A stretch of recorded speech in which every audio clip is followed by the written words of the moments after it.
Charan, maybe some words. Let's invoke some words of blessing and presence. I'd like to invite someone to do that today. And I'd like to see your faces while I'm saying that. Why not, my dear Hari Vyasadev? Yes. I knew it. You knew it, so. I knew it. Nice to see you, Maharaj. Thank you for the opportunity. Well, may this gathering in the Tadatmya village, may it increase our trust in each other and in the divine, the sweet absolute, and may it help us go deeper inward and see that the divine is very closer than our own breath, that it's inside and outside. May our questions be answered, or may even better questions arise. Gaur Hari Bol. Thank you. So now we are finally ready to go. I didn't feel sure, safe enough, but now Hari Vyasadev set the stage, and thank you. We appreciate those words. So pranam to all. Greetings from New Zealand this time. I'm officially in New Zealand, bodily speaking. On a psychic level, I'm somewhere across the ocean still. So still arriving after just 1 day and 2 days of traveling, and jet lag and change of time zones. But I'm happy that somehow or other Nidra Devi, the goddess of sweet sleep, allowed me to have some relatively normal timing of rest for me to be able to connect today. In my morning here, again, for most of you it's night, evening, afternoon, but as you may know, here people in New Zealand live in the future, so it's the morning of Sunday. So if you want to know the future, just ask us and we will let you know what will be happening. So glad to be here. Sorry not to have been able to connect for the last 3 weeks, but as you know, we were quite immersed in our Navadvip pilgrimage with some of you who are connected here and some of you who are not able to be present, but somehow or other were there with all of us in spirit.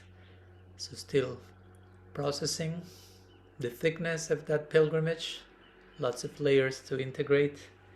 And what best way to do it that among pilgrims like all of us. So thank you for joining us in today's pilgrimage. And as usual, the invitation is to bring anything to the table. If you have a question that sets you on a quest, and you would like to present it today, any themes, any points in the infinite line of reality that you would like to focus for a moment, or for more than a moment, whatever you need to bring. Like I was talking recently with a Vaishnavi in Mayapura, and she told me that she has, with a group of friends, conversations that are called taboo talks, right? like a way of opening the door to speak about all the things that in certain circles you are not supposed to ask or even allowed to ask. So taboo talks are welcome to the table as well. I mean, that's already happening for a few years, but just in case, I'm making it more official. And as usual, those who have anything to share publicly today would like to bring, you can raise your digital hand, as I'm seeing a few of you are already doing. So we'll start with, it says Vincent and Jennifer. I'm saying only Jennifer, but I know Vincent is somewhere nearby, probably with Nimai from the Netherlands. So please invite Jennifer to unmute yourself. Welcome. Hare Krishna to all of you. Hare Krishna, Maharaj. Hare Krishna. Nice to be back in the Sangha. I'm reading at the moment Radical Personalism. And in the chapter about non-duality, from the page 193, there is on, I have a question about one sentence, and I will read it, and then I will ask my question. So it's on page 195. You write, therefore, we need to train our minds in non-dual thinking. That training is in itself a way of thinking because it involves a non-dual lifestyle and not a mere theological stance.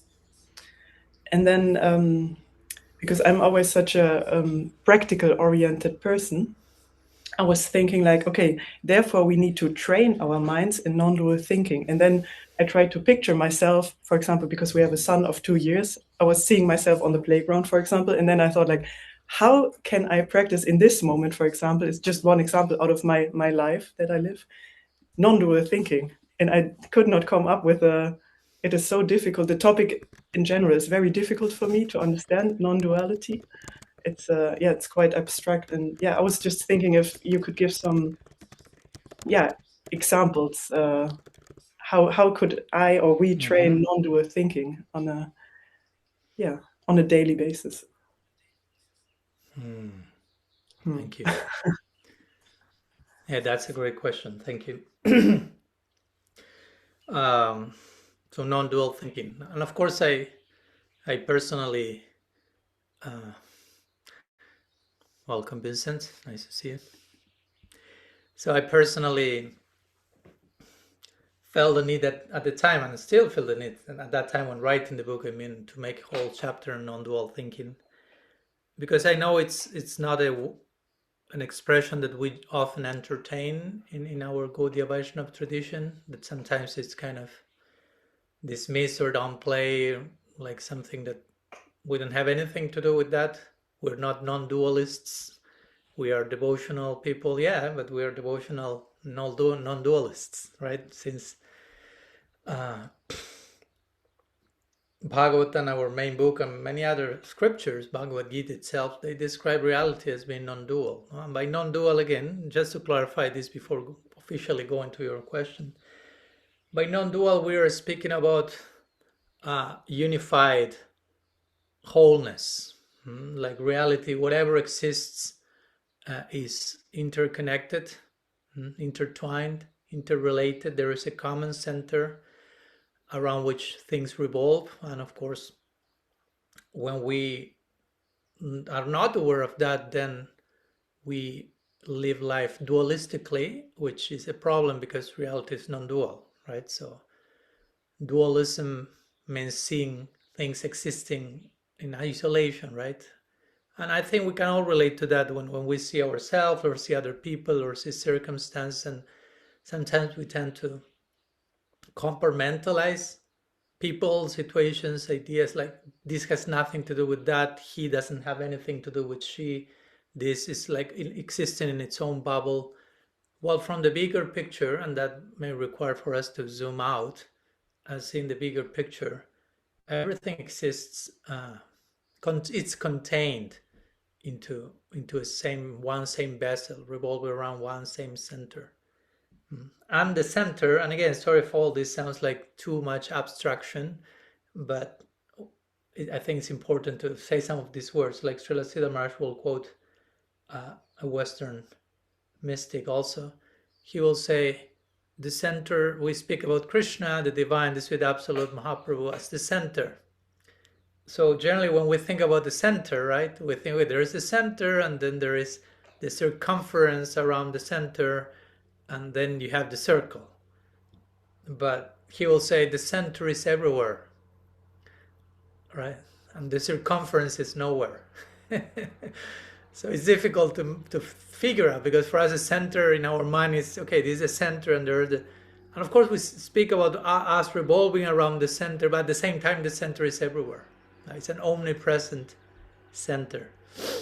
So going to your question, trying to bring all this abstract philosophy to practicality, especially as you were giving your example, okay, being a mother of a 2-year-old boy, how to you can even write a whole book about it, right? Practicing non-duality with a 2-year-old boy. Like, if you can do it there, you can do it anywhere, right? And it's a great challenge. It's beautiful. It's not like, oh no, I'm a mother, I have a 2-year-old boy. Non-duality has nothing to do with me at this stage of my life. No, the challenge is how to see it, right? So maybe one can begin again, and especially if one is more practically minded oriented, so to say. Each one of us have a different lenses and natures to approach reality, and it's totally fine. So maybe starting with perception, right, rather than philosophy. No, like non-dual thinking starts, let's put it this way, and again, it's practical and it's challenging. It's not just I do that and it's working, but non-dual thinking may start by slowing down the moment of perception, right? Instead of, and what do I mean by this? Like, instead of assuming this is good, this is bad, no, this is me, this is not me, this is you, this is not you, or whatever, trying to gradually train our minds by paying attention, by noticing how the mind is dividing reality constantly. Again, as I said, putting things into boxes, compartmentalizing. I like it, I don't like it.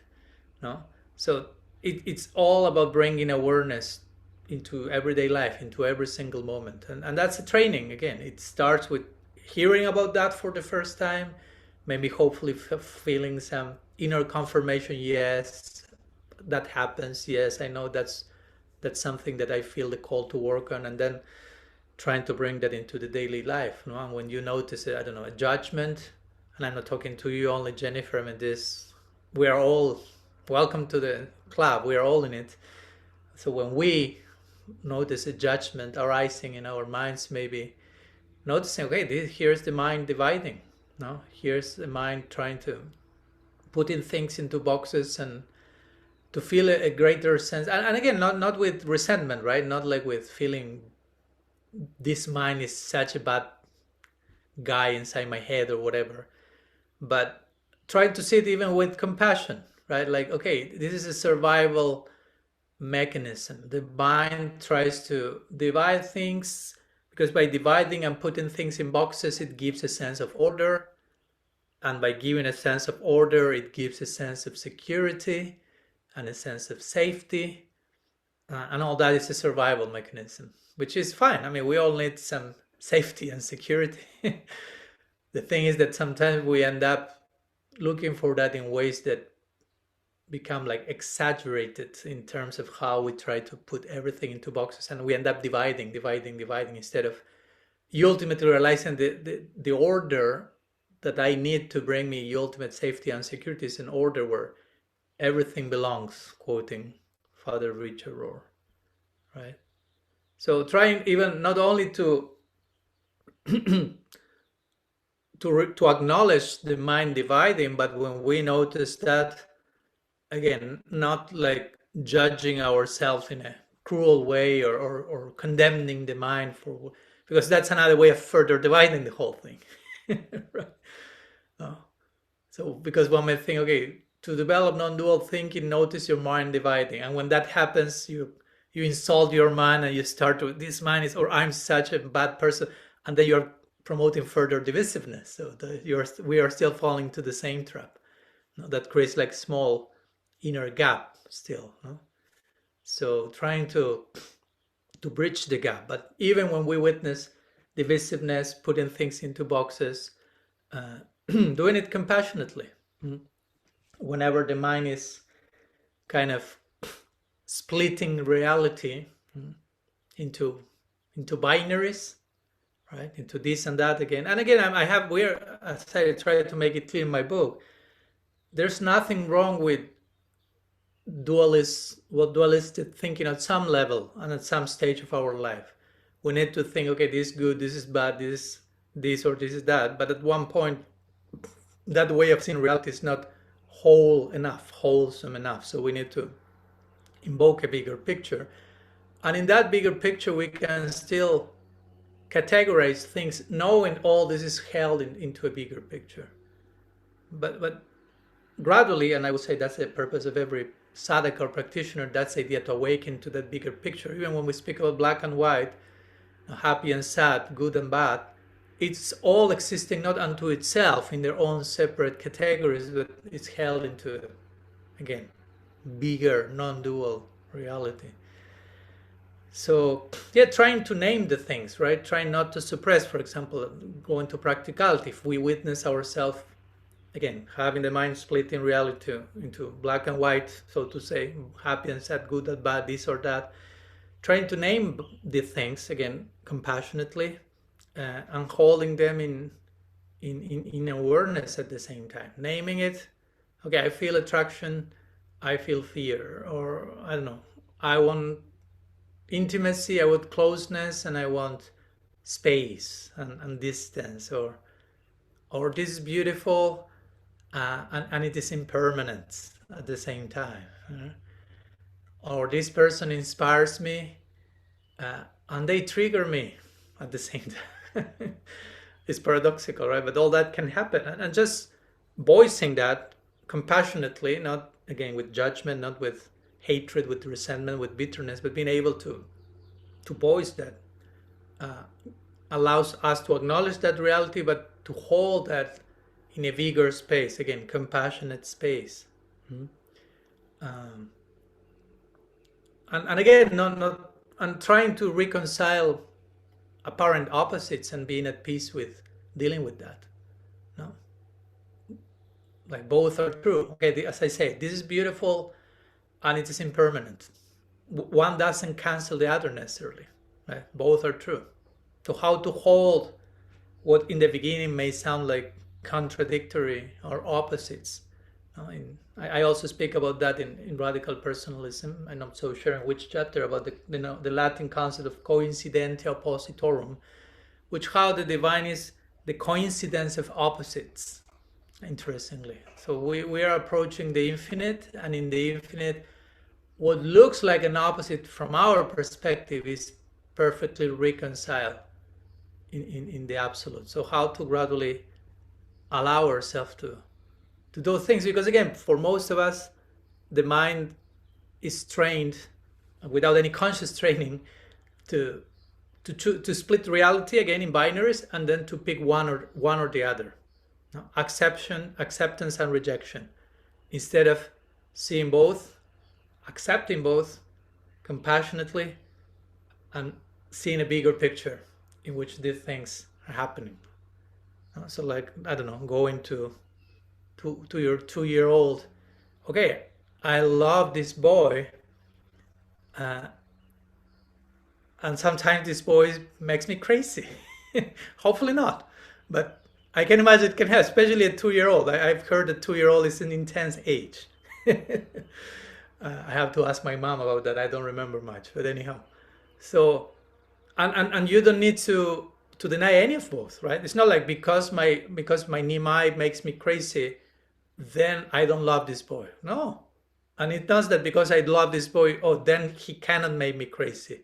Yeah, both of them, and again, it seems like, how could they possibly exist at the same time?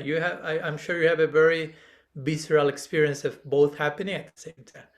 So a way of training our minds in non-dual thinking is just accepting both, right? And not labeling them. One is the good and the other is the bad. No, it's all part of what it means to be a mother, let's say. No, so that will be a non-dual reconciliation, to give an example. You still love that person, and you don't need to cancel the fact that sometimes he drives you mad. And again, that driving you mad is not his bad intention toward you or anything. It's just what naturally happens in the context of having a relationship. Like probably Vincent also drives you mad at times. Not only your 2-year-old boy, but your 50-year-old boy or whatever. And vice versa. No, not to put Jennifer in the position of a victim, so to say, right? We all drive each other crazy sometimes without bad intention. It's just life happens, right? So try to invoke this acceptance, right? Like, it is what it is. No, I cannot change it. I cannot force my 2-year-old boy to behave like a like a perfect wise elder of 75. So it is what it is, and it's beautiful in its own way, paradoxically. So paradox is an important word in this connection, and that's why in our philosophical system, the name of our philosophy is Achintya Veda Veda Tattva, and Achintya could be translated as paradoxical. So reality is paradoxically one and different, which is again very much an invitation to enter into this non-duality. There's unity and there's difference. There is, I love this boy and he drives me crazy, so to say. And all of that is Achintya, is paradoxical. No? It's not contradictory. It seems contradictory. But paradox means something that holds greater truth. No? We have to have this, even if you can remind yourself about that, like reality is large enough to hold this, whatever this may be. No? If I'm confronted with a situation that I find it this clashing of opposites, reminding myself, reality is large enough to accommodate all this, to hold this. Reality is ultimately non-dual. So that gives space for everything. Everything exists in relationship, in connection to something else. So everything holds a purpose. I may not be seeing that, and I may have to be patient, or as I say before, we may need to slow down to understand what we cannot understand when we are going too fast. To see what we cannot see when we are going too fast. And I know that's enough of a challenge for the lifestyle most of us have in the present time and age, which everything goes faster and faster. And as we know, the faster we go, the less we can pay attention to things that we will see only if we slow down. So slowing down in itself allows for greater capacity of witnessing and understanding and listening and seeing what otherwise will not be perceivable for us. So I don't know, some thoughts that are coming now, but you tell me if you need some further examples or something that may help.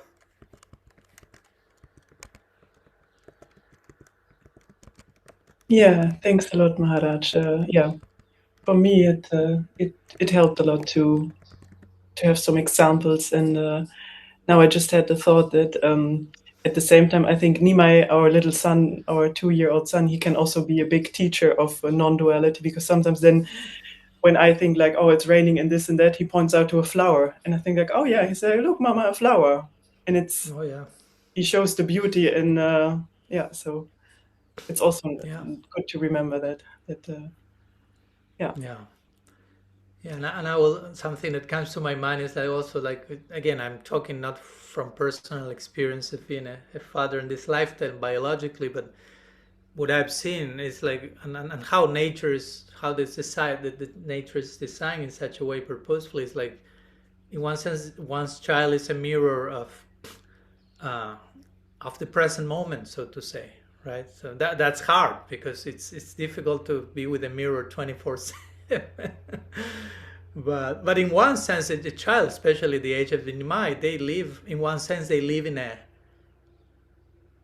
something that we may describe as a type of non-dual state, compared to our how the child's brain works is quite pre-conceptual.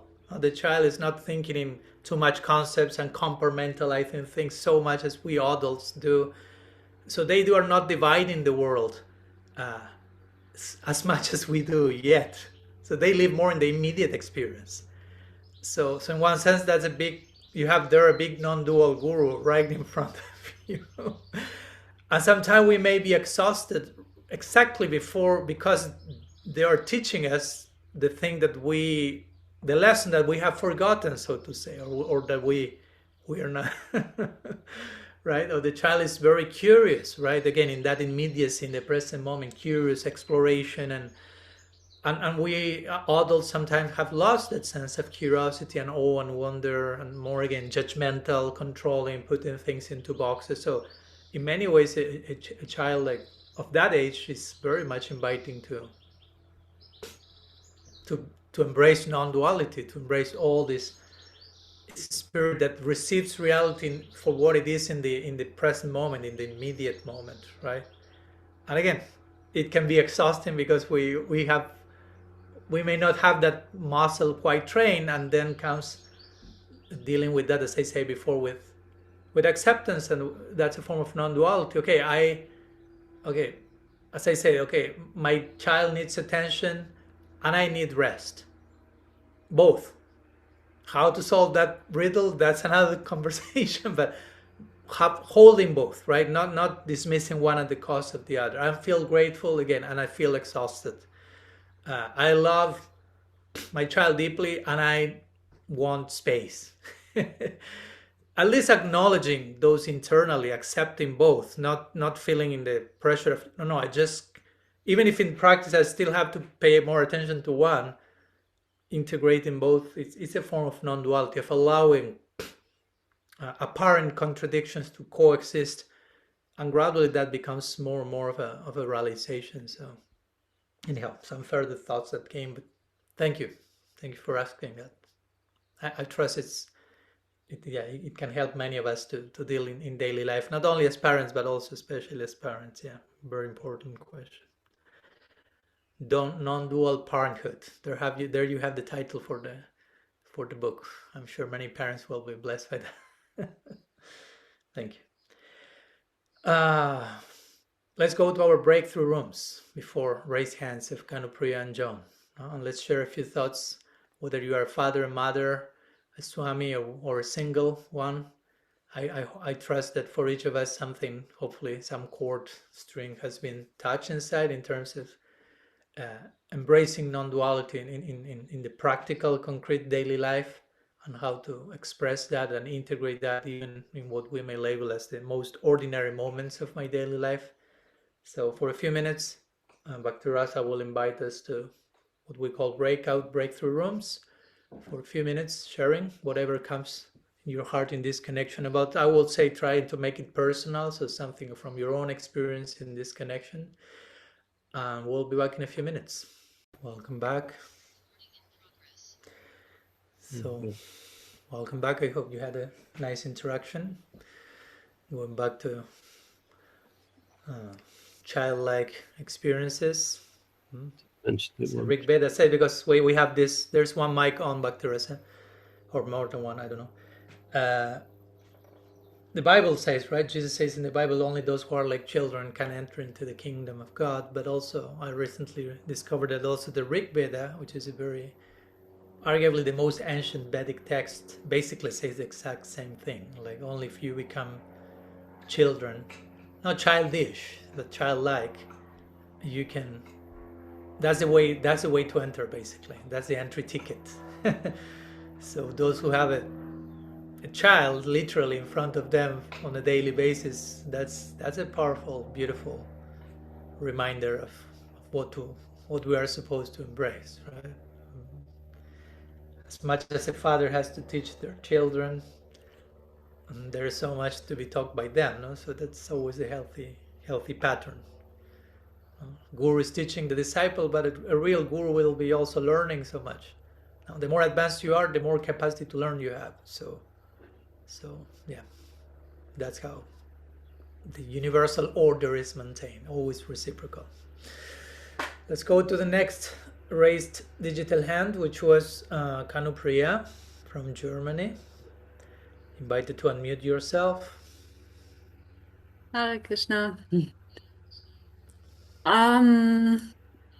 Today I have a curious question.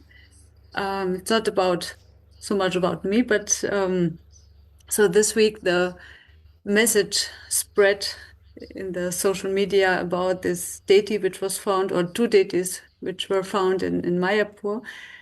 I don't know if I have to repeat this story or if everybody knows about this. You can mention it briefly. Okay, so I think it was last week. There was one Prabhu, I think he's living in Mayapur, and he had a dream, and in his dream he saw a saintly person, a woman, and there was apparently another Prabhu in the same room, and he, in the morning, he said, during the night, you recited a poem or a song, and I recorded it. And it was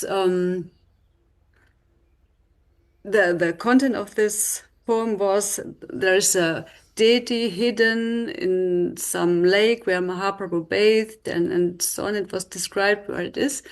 And so the next morning, he and his friends, they went searching for this deity, and by some, also in a miraculous way, they found it. And and it seems that Jananivas and other authorities approved that it's a very old deity of Praudhamaya.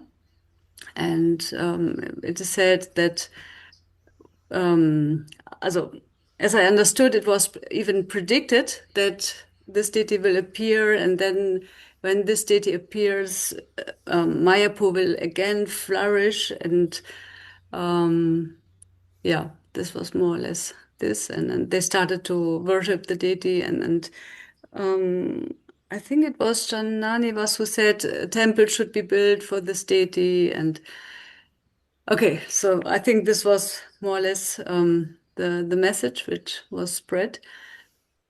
And it touched me a lot, because we have been at this place where the deity was found 6 days before, and I still remember very deeply this place. It's near the place of Kulavecha Shrida. It's a forest of mango trees, as in the middle of nowhere, and somewhere there the deity was found in a box. So as I said, I'm just curious to hear more about this deity Praudhamaya,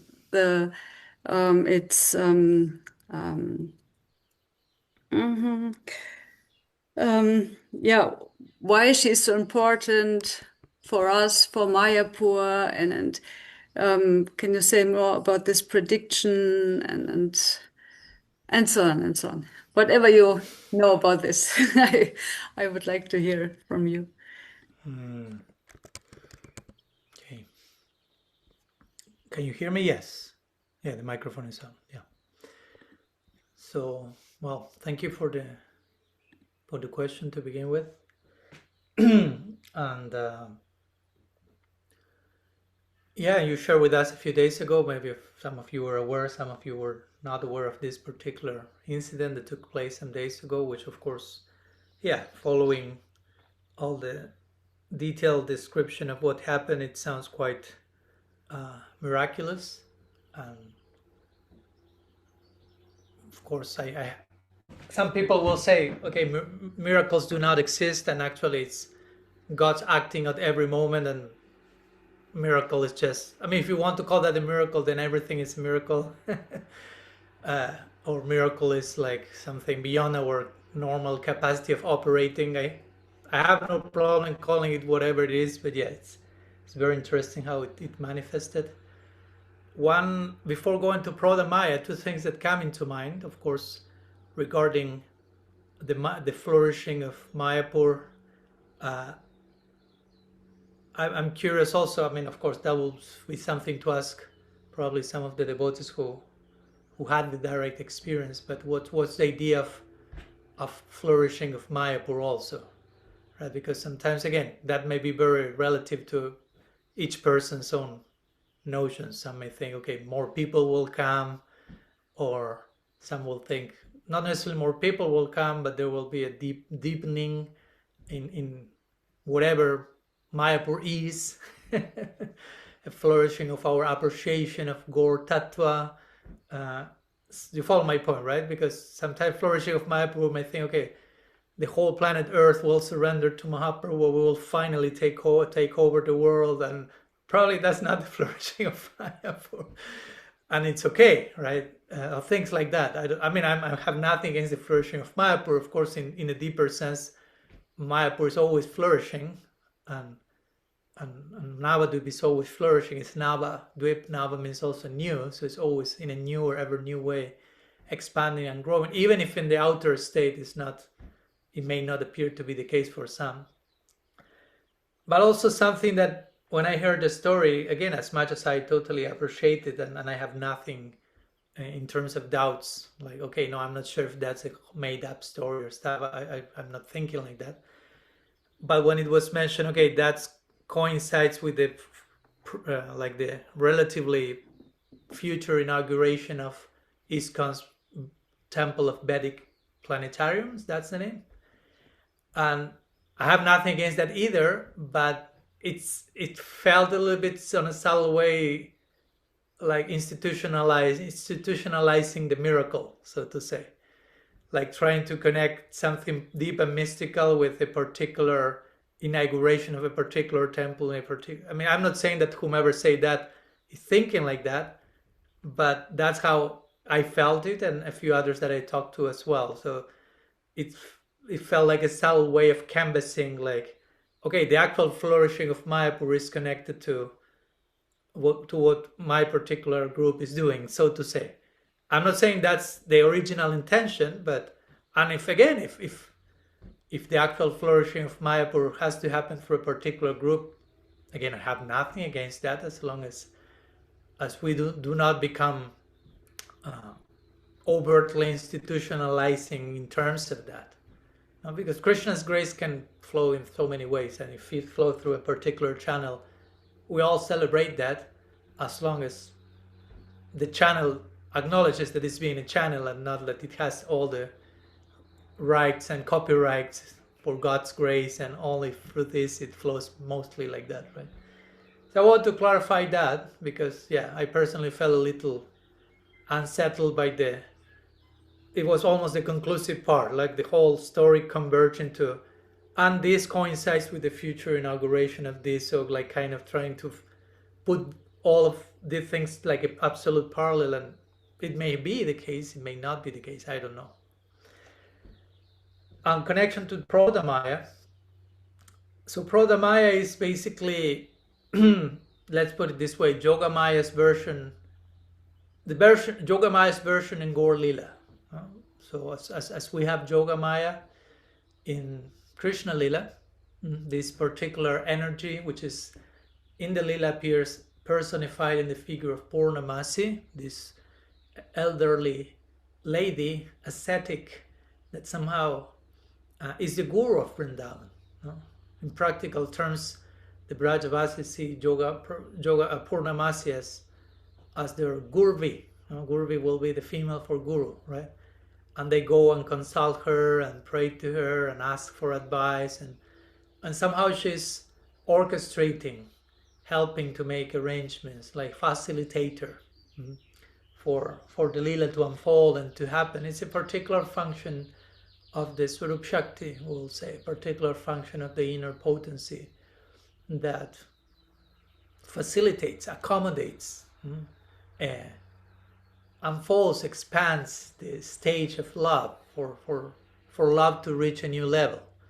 So as much as we talked in our Navadvip Parikram about the non-difference between Krishna and Mahaprabhu, Gaur Lila and Krishna Lila, then we can make a similar case for Yogamaya and Praudhamaya. And Praudhamaya in this case being Yogamaya acting in Gaur Lila, and expanding and extending certain influence, especially in Gaur Lila again, which requires so much accommodation, because this is a very interesting Lila in which Krishna is in a very interesting mood, trying to experience a very interesting set of things that require considerable stretching and accommodation for God to forget, not only forget that he's God, because that's already happening in Krishna Lila, right? Krishna Lila, Krishna God is not aware that he's God.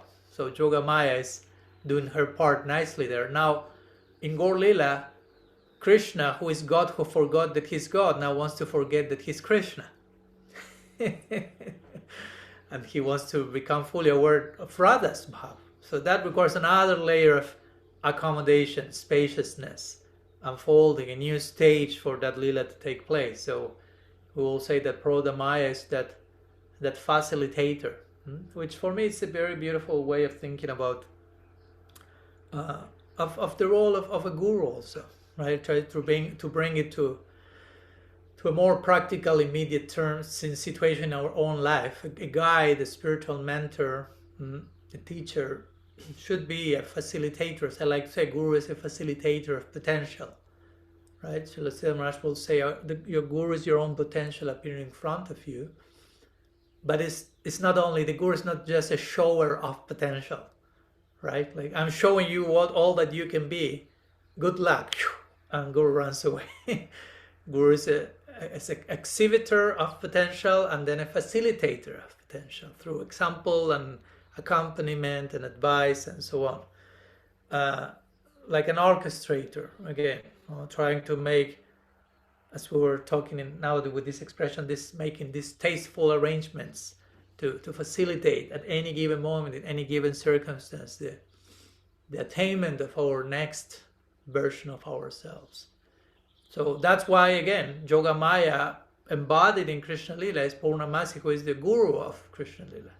So the notion of guru tattva is very present in connection to this agency that facilitates and accommodates and rearranges the scenario, the circumstances to facilitate a new level of potential to be experienced. So again, I'm saying all that in connection to figures that hopefully we experience in this life, so it doesn't just remain like some abstract personalities in the other world, so to say.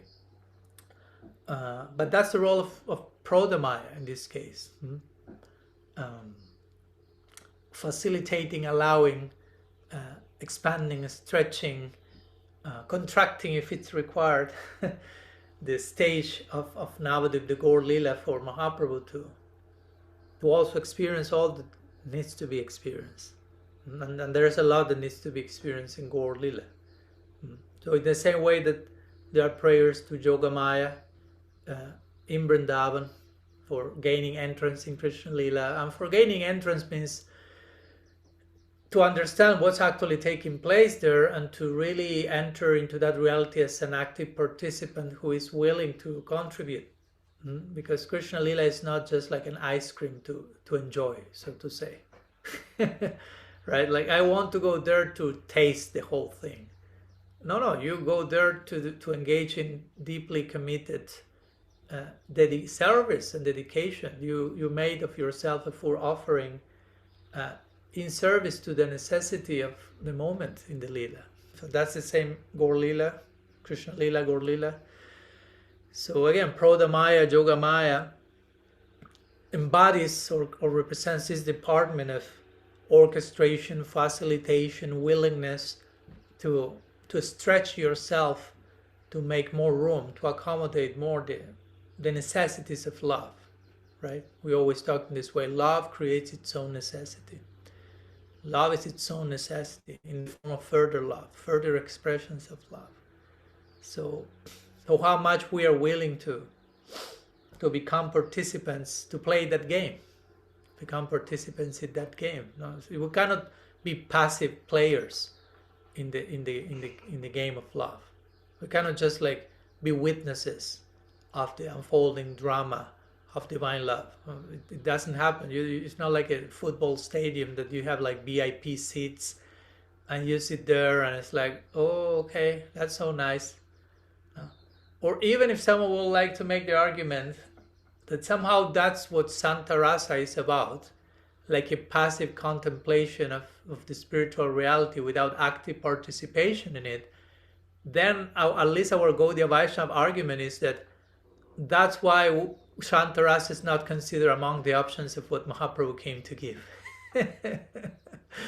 Not to entirely dismiss that, but to just make the case that's not so much our cup of tea. And that's why Krishna-das Kaviraj Goswami, when he says what Mahaprabhu came to give, in a broad way, the broadest possible way, still he puts some perimeter and he says Chari Bhav, 4 types of Bhav. And this Dasa Sakya Vatsalya Madhurya, Shanta is not included there. Like implying these moods of service in which there's some active participation. So it's a call to engage ourselves from a committed place to that. Right? And again, with nothing against Shantarasa, and that's a whole different conversation. But for me, the point in not mentioning Shantarasa in this particular definition is to make this point, like, we want you to be active participants, because love has lots of necessities, and we need you to tend to the necessities of love in eternity. It's an urgent campaign. Please qualify yourself to become members of this realm. That's how Yogamaya Praudhamaya is doing her prachar, her campaign. No? Being very aware of the necessities of love, and she's doing the best she can. But again, and infinite, unlimited souls are required to be enrolled in that play. That's an inconceivable play of love, in which there's always need for each one of us. It's not like, oh no, they are self-sufficient. They don't need you. Actually, they are just accepting you to do you a favor. But actually, if it were for them, you are not needed there. No? So that will be very strange, right? To feel like, okay, I want to go to a place where actually they don't need me. I mean, not from an ego perspective. No, I want to be needed. I want to be, but just I want to offer a meaningful contribution there. No, if what I can offer is absolutely disposable, then what I'm doing there, right? So it's important to gradually get a glimpse of that, grasp this reality that actually they need you. In the realm of love, you are needed, you are waited for, you are expected, you are required, everyone. It's a personal message sent to each one of us. When Krishna plays the flute, that's basically what everyone hears, what the gopis hear when Krishna plays the flute in Rasa Lila. The gopis not only hear their own names included in the sound of the flute, they hear that. That's described by the Acharya. So that's a very radically personal call. Your name is in the call. But on top of that, it starts with your name, and then it follows like, I'm dying in separation of you. I need you to be here to tend to the necessities of my heart, to tend to the necessities of love. Please come urgently. End of the message. And of course, we know how the gopis react to that.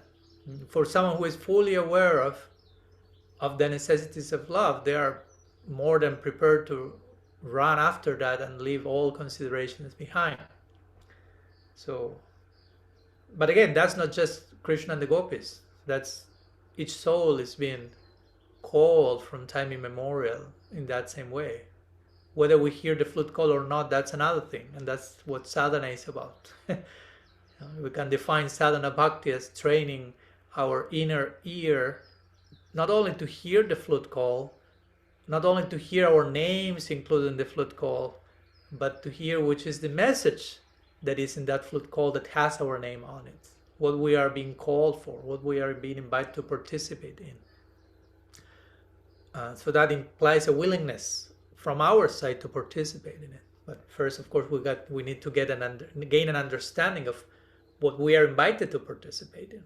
The more we understand the nature of that lila, of that play, I will say the more irresistible becomes our response to the call. So all these things connection to Yogamaya and Praudhamaya, of course. Because again, it's not that just Yogamaya and Praudhamaya is doing everything and nobody else is required actually. No. She has her central role to play, again, like a guru. She's seen like a guru in the lila. But the guru is not by himself or by herself. No, students are playing their role as well. No? For the guru to be able to be a guru, even if you cannot say I'm a guru and you have no disciples. That's right. So you need disciples for you to be a guru. And so in the same way, Yogamaya is the guru in the lila, but it's not like, oh, I'm the guru, I'm self-sufficient, I can do everything by myself. No. Everyone is required. Everyone, each one of you, and I know maybe in our minds is me required there. Well, who am I? What can I offer? So the more we put ourselves down by thinking like that, the more we are showing how little we know about who we actually are and all that we can be in terms of potential. Because no, I'm not one, I cannot offer anything. Sorry, but Praudhamaya won't agree with that argument. And the idea is that we will be shown all that we can be. Again, that's Guru. Figures in our life that confirm, reaffirm all that you can be, give you a proper sense of self-acceptance, self-confidence on the basis of the self, of who you actually are, all that you can be in love. So we need those healthy mirrors. So we can finally be convinced, actually I think I have something to offer. Actually I think my life has a purpose. I can do something with my life and offer that in service in a way that is tasteful, in a way that is required. That's what it is. It's not that it's because I'm so cool and better than everyone else. No need to enter into that competition game. It's just what it is. As the soul happens to be amazing, as Charya Krishna says in the Gita, you are amazing. You are not your own creation, so no reason to be proud of it, but you are amazing. You cannot deny that either. So part of that amazingness is exactly all that you can be and offer in the service of love. You cannot deny that. You didn't create that, so no reasons to be arrogant and proud, but no reasons to deny or cancel that either. Just accept the facts. Not only in theory, but then play out the implications of accepting those facts in theory. What does it mean in practice? What I'm being invited and called to. So we are all in the journey of gradually awakening to the implications of what it means to be who we are. And what it means for love to be what love is, and what it means for the divine to be the sweet absolute that the divine is, and so on and so forth. It's a gradual process of gaining awareness of the implications, playing out the implications of all that, and living a life, a coherent life corresponding to all that.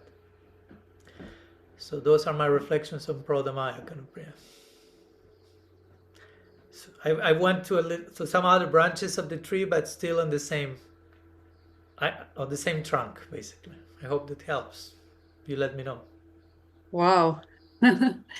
This was only a curious question, but your answer was, I think what Hari Vyasadeva said in the beginning made more questions arise. So this became true. Now I could go on forever. Thank you so much.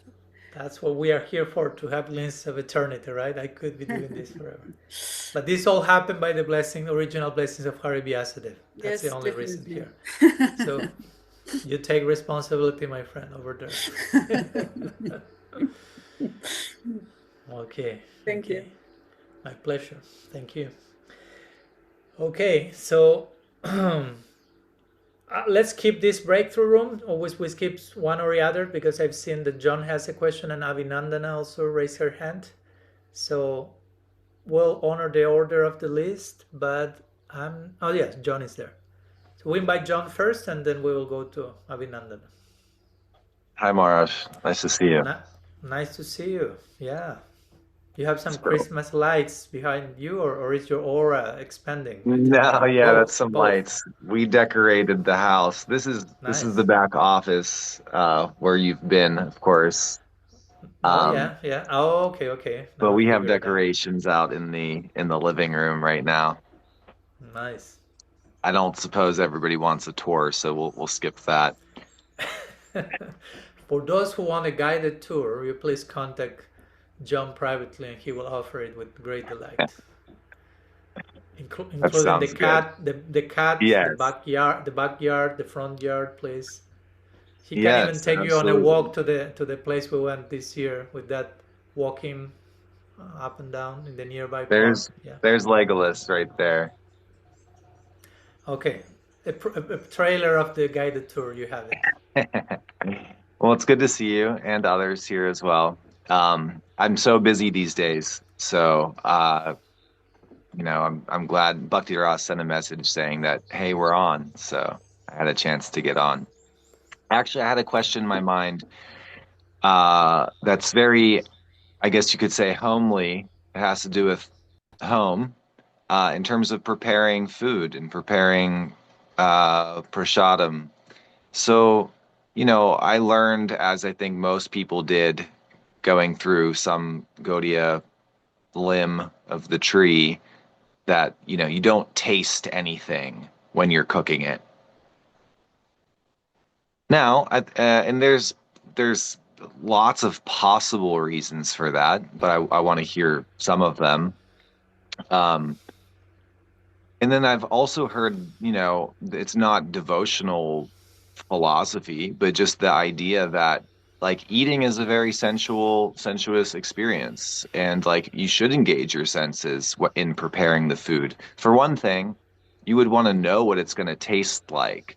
So like when Kazuya is cooking, she wants to taste the sauce to make sure it's going to taste good.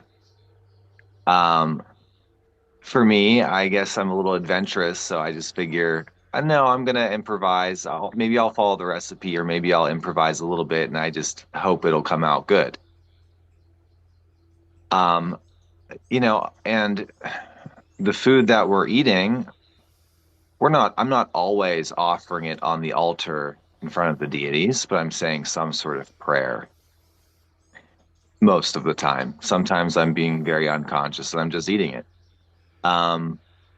So I guess why the rule of, don't even taste. It's almost like don't even smell the food as it's being cooked, because that will somehow spoils it for Krishna's enjoyment. But like in Vrindavan, let's say, wouldn't Yashoda Mata want to taste the food a little bit to know that it's going to be prepared well for the family?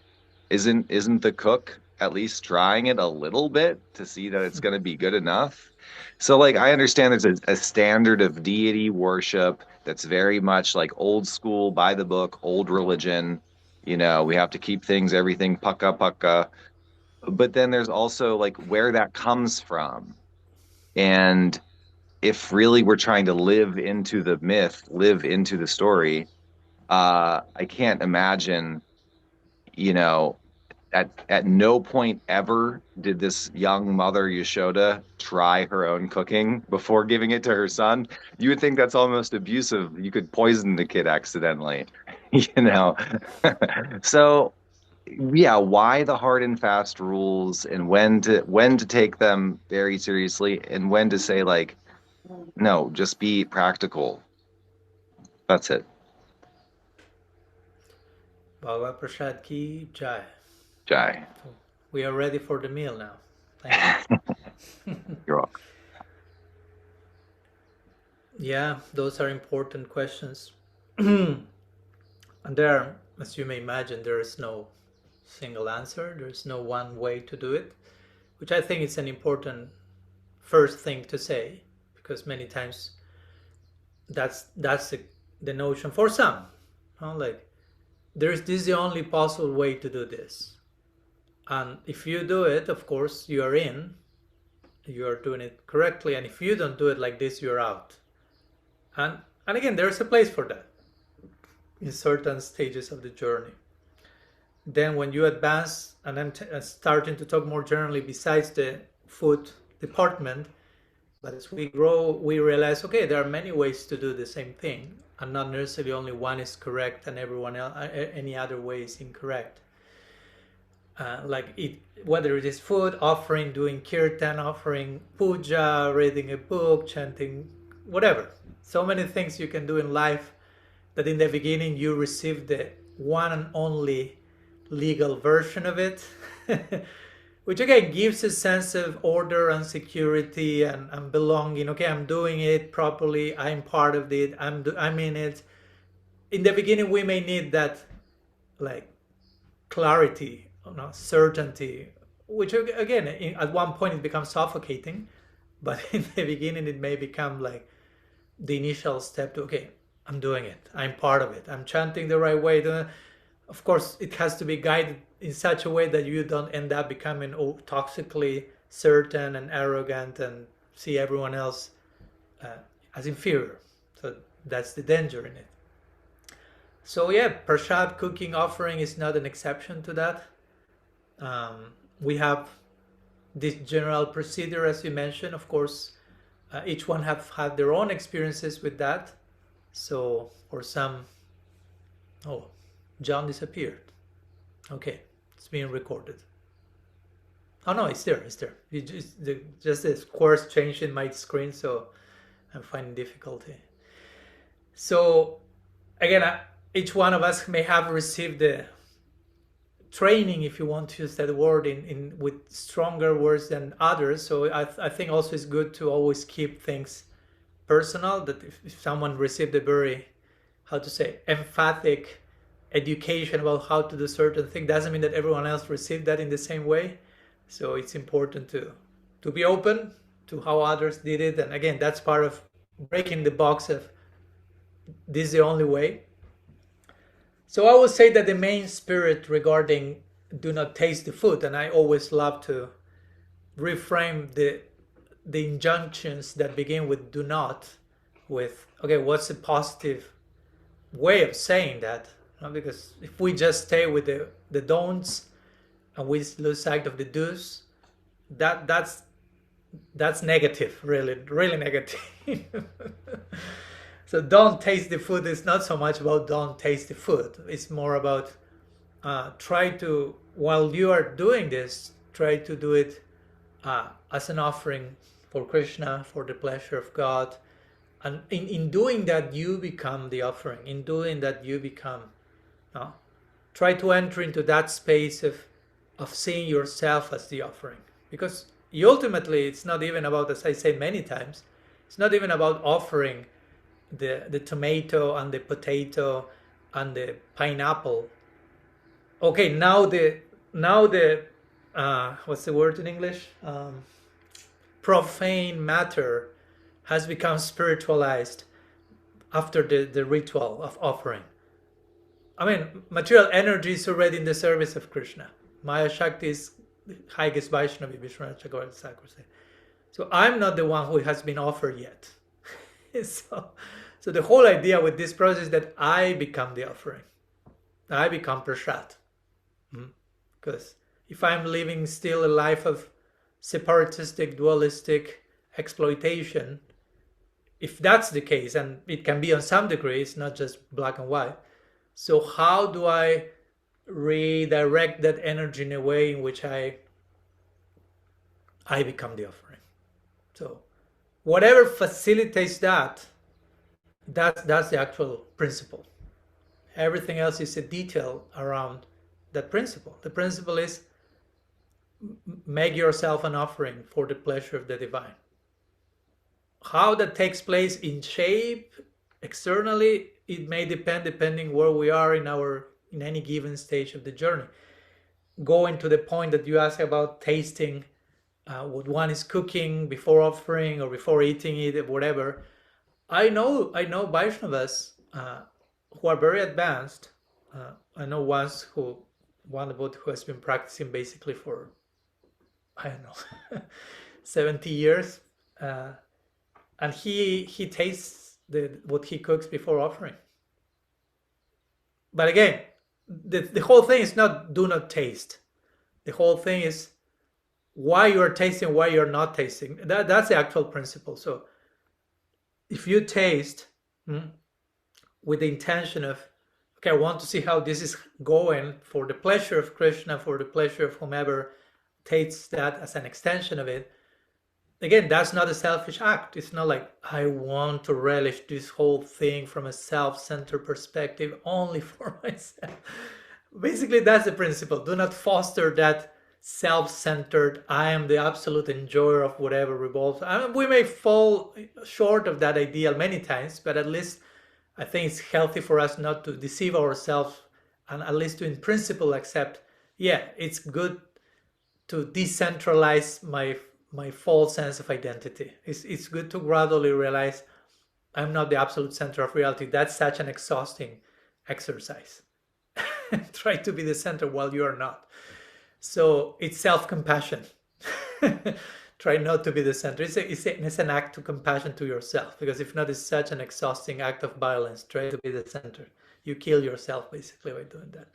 So again, there are very advanced Vaishnavas who will taste that in the context of where they are cooking for the deity, cooking for the guru, cooking for others. Of course, maybe offering everything to Krishna first, but the concern is not self-centered. The concern is in service too. No? So there's place for that.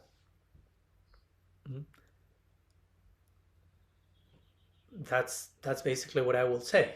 It's just not to over arrange the words. Again, like we will say always, smartavya sattam vishnur vishmartavya najatu chit sarva viddhini sedasyur etayore vakinkara. Always remember Krishna, never forget Krishna. Again, like the ideal. All rules and regulations are kinkara, or servants of these two principles. So in other words, the spirit of that verse is whatever helps you to get closer and closer to this idea of falling in love with the divine, which is a gradual process, but whatever is favorable for you at any given stage of the journey to get more and more close to that, then that's the rule. That's the principle. For some people, it may be not tasting it. I mean, there's a place for that. There's a place, as you say, to, okay, I'm not tasting it and I'm surrendering to Krishna, that even if I lack some spices or I didn't follow the official recipe, he will fill in the gaps. I surrender to that. So it can be a way in which you are offering yourself in that surrender. So you follow my point? So it's not so much because of don'ts. It's a positive act of surrender and trusting that even if something is missing, he will provide, and I surrender to that. So that's very beautiful. And there is equally beautiful is someone who may have another inspiration to taste it, again, from the place of making sure in service to others, like you gave the example of Yashoda, which, yeah, I will agree that probably she will taste the things for her Gopal. But again, I'm not saying one is better, the other is worse. The important thing is that the act itself, the attitude, beyond the act even, is favorable for your particular chapter in the journey. And it may take different shapes. So we have to be very careful, again, not to judge, oh, you are doing that way, that's not the correct, this is the way, and maybe both are correct, going back to non-dual mentality, right? Someone may be tasting from the right place in their heart, someone may not be tasting from the right place, and both are equally honoring where they are on the journey and what's most favorable for them, which may not be the same for the other. So that's why we need to go beyond formalities, beyond what's seen on the outside, and investigate what's going on in the inner world of spirit. And only then I can say what's actually taking place. So I don't know if that helps in any way. Yes, it does help. It does help. Yeah, I mean, you spoke to the point. I was thinking like how a certain standard of discipline might be very beneficial for one person's bhakti and not beneficial at all for another person. It depends on so many factors, how they were raised, how they grew up. If someone's used to being like treated kind of poorly or strictly, like they weren't allowed to do this and that, and now they're kind of reclaiming some of their own autonomy by doing that thing, by tasting the pudding. I think I just need to make more space for those differences. Both allow that some people need it to be stricter than me, and that's okay, and some people need it to be more lenient than me, and that's okay. Yeah, thank you. Yeah, I agree with what you said at the end, especially, I mean, everything, but the point that you may have your own necessity of how to do certain things, but we have to be careful in us following, embracing some healthy autonomy, not ending up being judgmental on those who may have a different necessity, because if not, our autonomy is promoting judgmentalism, which is the very thing that we were running away from. Okay, I will embrace my own autonomy, so I'm not just following someone else's judgmental or whatever, but then we can end up doing the same thing. So that's the trickiness of it. but yeah, there is a place to do all that, again, as long as we do not become judgmental and we are genuinely curious about from which place, not like doing like a surveillance thing, but like being more interested in the inner motivation rather than the no, there is this nice story in Chaitanya Charitamrita where there is Mahaprabhu and there is Govinda Das. Govinda Das was the personal servant of Sri Chaitanya Dev in his last years in Jagannath Puri, especially in the Gambhira. And at one point Mahaprabhu was like, he had fallen, he was taking like a nap after Prasad, so he was sleeping, he fell asleep on the door to his room, like he was like in between so if someone will wanted to enter the room, he will have to walk on top of Mahaprabhu, which generally is not considered like proper Vaishnava etiquette to walk on top of someone, right? Like implying the idea you think you are walking on top of something. In itself, the expression says it all. So Govinda Das wanted to give massage to Mahaprabhu, as he will do when Mahaprabhu was taking a nap after Prasad. But Govinda Das was on the other side of the room, and for him to do the massage that he wanted to give, he would need to be on the other side. But for doing that, he had to walk on top of Mahaprabhu. So he was like, okay, dilemma. But he solved the dilemma very quickly, and he walked on top of Mahaprabhu, and he started to massage him. No? So that in itself makes the point, right? He broke a rule to still honor a deeper rule.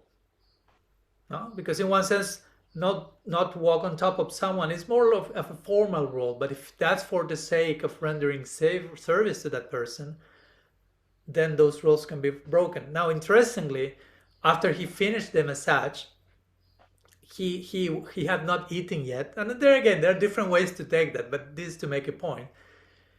So he didn't took prasad, because he will wait for Mahaprabhu to take prasad, and only then he will take.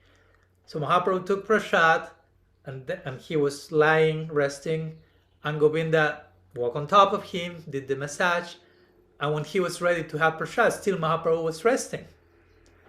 So he didn't consider walking on top of Mahaprabhu again for him to have prasad for himself. Again, we could say prasad is not for myself, but again, the lila was presented in a way that for the sake of service, the Lord of his life, he was willing to do something that he wouldn't be willing to do for his own sake. Basically, that's the teaching of the lila, right? So I think that's an interesting thing that somehow also depicts what we are talking about here, right? Like, as long as it's in the right spirit, you may be, quote unquote, breaking some rules to follow the deeper rule, the inner spirit of the rule. But if it's for promoting a more self-centered, separate sense of self, then we may sometimes exercise some restraint, so to say, or abiding to some rules. But again, not so much in terms of don'ts, but a healthy restraint to tame the wild beast of self-centeredness. However you may like to put it, right? So, and again, all that will take different forms in each case. So the important thing here is the inner awareness of why I'm doing what I'm doing, and not just copy-pasting external formulas. So it makes me think of, I don't know where the saying comes from, but I think it's pretty commonly passed around Gaudiya circles that a Vaishnava is very lenient to others, but very strict with themselves. Yeah, and of course we also have to understand that in a healthy way, right? Because the word strict sometimes have been not the healthiest, has not seen its healthiest application in the community. But yeah, in a healthy way, that's correct. Yeah. Thank you. Great gratitude for the bringing of the offering, and we can go for a few minutes to break through rooms and explore a little bit further together about this not only related to prasad, of course you can go there if you want, but these sensibilities around following rules and how to honor the inner spirit and how that may take different forms. And again, try to keep it personal, try to relate it to your own personal experiences in this regard, and hopefully enrich one another by bearing witness to each other's journey. So see you in a few minutes for Abhinandana's offering, and with that we will put our sharing to rest today. So, hoping you had a nourishing discussion. As Krishna mentions always, Dushanti Charamanti Chabodayanta Parashparam, beautiful verse in the Gita which says Sadhu Sangha is basically about enlightening, mutual enlightenment, right? Getting together for the purpose of mutual enlightenment, mutual nourishing, mutual pleasure, basically. Ramanti. So we have nothing against pleasure. And hopefully this, sharings, intimate sharings, openings of our heart really allow us to taste, to experience a higher taste, a higher relish, nourishing, enlightening. So let's go to Abhinandana. She raised her hand. Yeah, she's there. So invited to unmute yourself. Welcome. Pranam Maharaj, it's so nice to see you after a long time. Reciprocal, yes. Maharaj, I was just having a question about mercy and free will. And it's because I'd say my understanding of mercy is very rudimentary, in terms that the first time I came to know that the path of love is totally about mercy was when I read your book, and it was when I had been listening to some others after that. But I mean, it's almost difficult to tell the question that's in my mind. But the thing is, sometimes the things that I hear are like so amazing, and when I talk about that to someone, they are amazed too. But then they're like, "Why are you into this? I mean, why is it that?" Not in a negative way, like, "Oh my God, you're into all of these things," and I'm like, "How do you know all of these things?" And I'm like, "No, someone taught me these things. Like, it's not me." And they're almost like, "Yeah, but I mean, I think we all have access, but why are you into this?" And I'm like, I'm trying to make sense of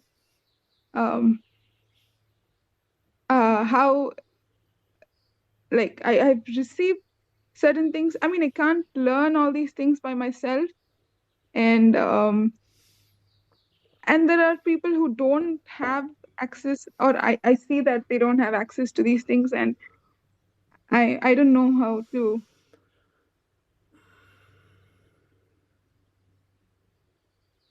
Mm-hmm. Okay.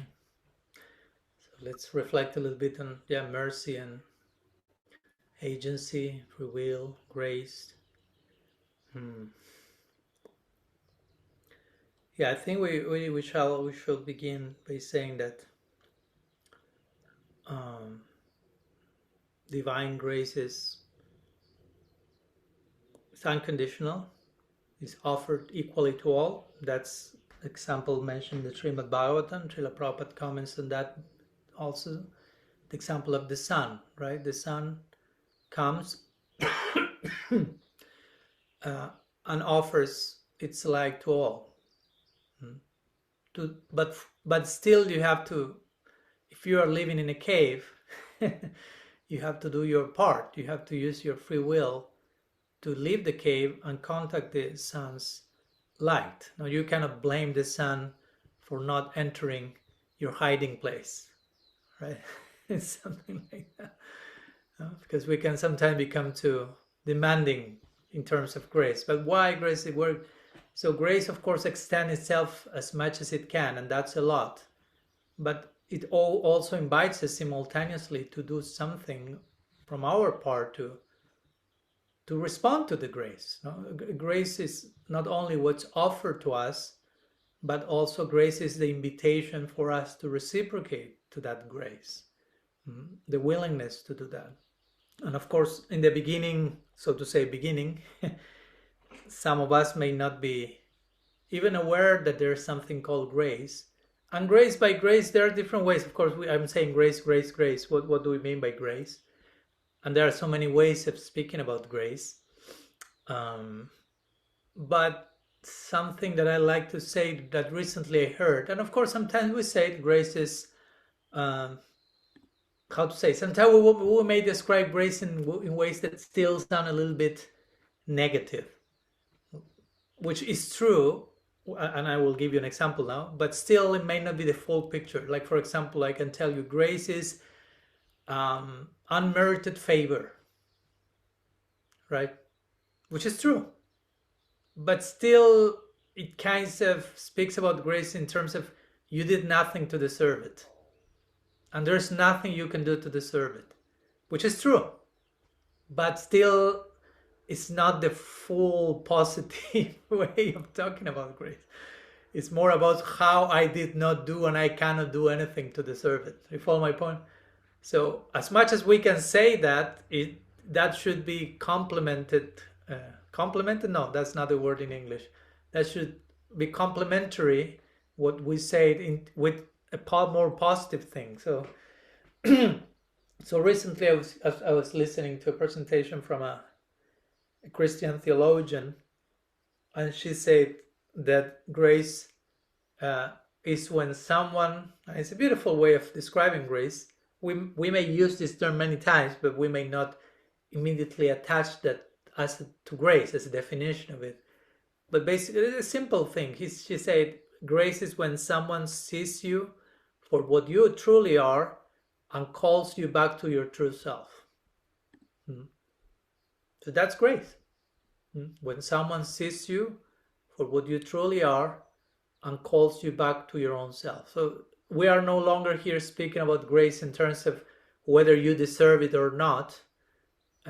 Which again, we can talk in those terms and say grace is too much to be deserved and so on and so forth. But in a more concrete, positive way, we could say grace is when you are being seen for who you truly are. And by that seeing is inviting us to our true self. So my point with this is many times we cannot just do that ourselves. We cannot offer that to ourselves in the beginning. Right? Many times we are, how to say, in terms of seeing ourselves for who we truly are, we are the worst at that too. I mean, we have the most inaccurate picture of who we are more than anyone else in relation to ourselves. No, in many times. So many times we need first that someone apart from us sees us for who we truly are. Of course, we will say God is already doing that. But again, we may not know about that. We may not have a clue about that. So we need to have an embodied experience in a more immediate way, let's put it that way, in a more concrete way to our current level of perception. So that may require another entity in this world, so to say, that we interact with. And that person is seeing us for who we truly are, accepting us unconditionally, in a non-judgmental way, receiving us in a wholesome way. And that in itself becomes an invitation for us to reclaim our identity. So that's great. Again, it's not that we paid that person to do that, we consciously did something to earn that. It just came as a gift. And once we receive that glance, we can then return the glance to others, but also return that glance to ourselves, whatever that's required. And that will be required a lot. Like, to be honest, on a daily basis, most of us need to return a glance of unconditional self-regard and acceptance to ourselves many times per day, to counteract glances that are the opposite of that we throw at ourselves, that are as sharp as deadly arrows, so to say. So we need to balance the equation more and more. So I'm saying all this in the sense that these are gifts that we receive, that many, in our conditioned situation, many times we cannot just give that to ourselves spontaneously without having received that first. So that's the principle of grace, a gift that we receive first, and only then we can give it to others, give it to ourselves, and so on. Like Thomas Merton will say, if you are praying to God, that doesn't mean that you are taking the initiative in the relationship. No. If you are praying, it's just responding to God's initial approach to you, always. Because if that wouldn't be the case, then we are speaking about an indifferent God that only will answer the call when you dial the number first. But we don't have even the clue what's the number to dial. We didn't have a clue that there's a telephone, so to say, to call, and there's someone on the other side that will respond to the call. So for us to gain an awareness of all that, first we have to receive the call from that person, so to say. So that's there, that's available there, always. Again, some people, let's be honest, are not aware of that, and that's why many times we hear how bhakti comes from sadhusanga. In other words, how agents of the divine compassionately, willingly extend that good news, those good news to those who are unaware of it. No? Extend the light to those who are living in the cave.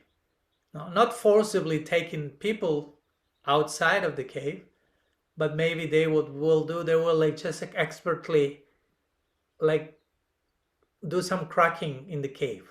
So some ray of light enters and the person like, oh, that was what you were talking about. In other words, I can go into the cave, and we have this cave analogy in Greek tradition and in many places. And if you just know the cave and the darkness of the cave, and I come in and talk to you about the sun, it's like I'm talking Chinese to you. Like, what are you talking about? Sun, light. You don't have a point of reference. So I can talk and talk and talk and talk about the glories of light and its warmth, and you can cook and you can burn and you so much light and warmth, but makes no sense until and unless I give you an experience of that light. So I may do a little cracking, because if I just tear down the wall of the cave, the light will kill you. It's too much. You are not accustomed to that. So you have to give the person an experience of that, but also an experience that is not killing the person, that is not too much. That's why in our tradition also one of the aparats or things not to do in regards to the name of Krishna is not to speak about those things to people who have no faith about that, which for me it's a very interesting thing, because in other words, for me the thing there is, don't try to overtalk to others without giving them an actual experience of the thing you are talking about. Because I may not be able to convince you, and to begin with, why I'm trying to convince you, but that's another conversation. But I may not be able to convince you or to provide you an experience by mere talking about something, but I can act in a certain way that provides you an experience of the thing I'm talking about, and that's way more transforming. So that's the actual, as we talk always, prachar. Prachar includes the word achar. It's a very special type of behavior. That's the most effective sharing. You have to behave in a very special way, and not forcibly, but in a natural way. Extend compassionate presence, listening, unconditional acceptance, regard. So that's grace. All that's grace, and we can only extend that if we have received that first. So again, all this is grace. These are not products that we can create by ourselves. And many of these ideas, if we want to talk about ideas or concepts we are talking about these days, everyone can go to Google, download the PDF and get the idea and the concept, but this is a living thing. No? This is breathing, living wisdom. So we can only have an experience of the aliveness of it in connection to someone who is living in that, who is vibrating in that lifestyle. If not, it's just information, data that we can consume, that we can regurgitate and repeat, parrot. But for that to be transformative, it has to come from a place, from a transformed place. Like they say, hurt people, hurt people. So transform people, transform people. No? If you are willing to be transformed. So again, mercy is there, mercy is available. We are seen and accepted and loved by God, and there are representatives of divine agency all around. But still we have agency and free will. Still we can say no to all of that. Or we can say yes, and there are ways to say yes and there are ways to say no. There's not just one way to say yes and no. So still we have an agency. And of course that agency will be also informed by previous experiences, by previous samskars, let's be honest.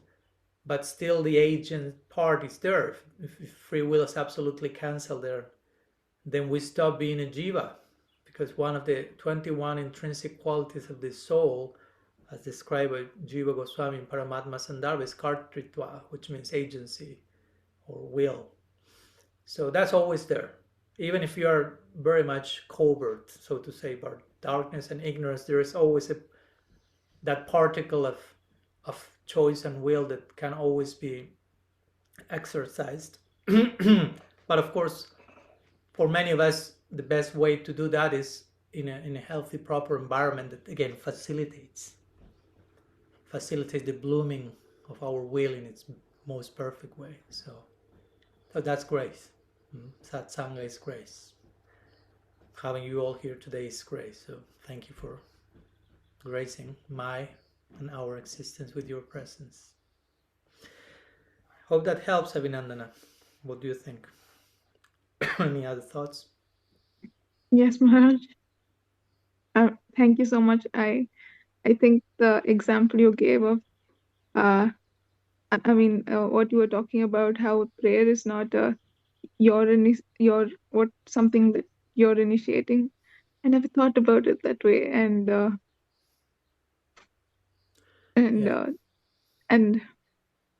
many other things. Thank you so much. No, my pleasure. Yeah, I think that's a big part of the reversal that needs to take place in practice, that gradually many of the things we thought we initiated, then we realize actually this is in response to something that was already initiated by someone else that is not me. Gradually we have to gain that awareness, and how the sweet absolute is the ultimate Kickstarter, so to say. And we are not to downplay ourselves, but just to put things into context, and we are just returning the embrace. And of course, again, when we do so, he's so humble and grateful, and taking our approaches, we are the Kickstarters in his humility. And then there's a further reciprocation, and then back and forth. So both sides are equally humbled and moved by each other in love. That's what it happens in love to both parties, both God and the soul. So let's go to one final, a little slightly shorter breakthrough room before we meet one more time to say goodbye till the next weekend, for a few more minutes to share between each other about some personal experience in connection to what we have been sharing so far today in terms of grace, free will, how that has knocked on your door. Did you dare to open the door? What happened after that? Where are you now in relation to all that? So Bhaktiras will invite us to breakthrough rooms, which are designed for us to have a breakthrough, maybe a breaking down and breaking open before that, maybe a precondition, but breakthrough as well. So see you there, and see you in a few minutes. Okay, welcome back. Hoping you had a nourishing sharing again. And yeah, we put the sharing to rest today with your permission. I'm very glad to be back after a few weeks. It has been so long since I haven't been absent for that long, so you were really missed. So happy to relish, as we relish separation, union, separation, relish union proper, and looking forward to continue relishing it for the coming months without interruption. So yeah, looking forward to meet you next week, which will be the same time as today, since I'll be still in New Zealand. So still we have to adjust a little bit the timings according to the local time zone, and then we'll return to the usual timings when I'm back in the US. So deep gratitude for your presence. Sri Sachinandan Gaur Hari Ki Jai. Shri Harinam Prabhu ki jai, Gaur Bhakta Vrinda ki jai, Samaved Bhakta Vrinda ki jai, Gaur Premanand Hari Bol.